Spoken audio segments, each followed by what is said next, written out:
Organizata Botërore e Shëndetësisë ka ngritur alarmin për një sulm bërthamor në rast se konflikti mes SBA-s, Izraelit dhe Iranit përshkallëzohet. Zyrtarët shprehen se mbeten në gatishmëri të lartë, ndërsa paralajmërojnë se pasojat e një incidenti të tillë do të ishin shkatërruese dhe afatgjata, jo vetëm për rajonin, por edhe globalisht. OBSH theksoi se organizata po përgatitet për çdo skenar, nga sulmet ndaj objekteve bërthamore deri te përdorimi i mundshëm i armëve.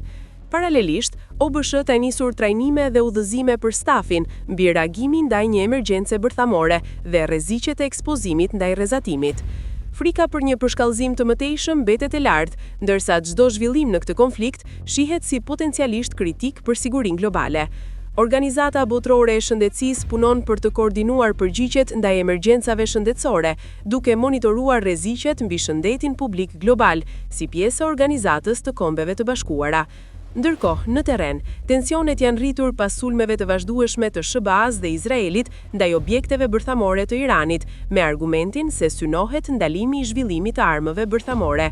Të tilla zhvillime kanë sjellë edhe përçarje politike në SBA, ku zyrtarë të lartë kanë dhënë dorëheqje duke kundërshtuar luftën.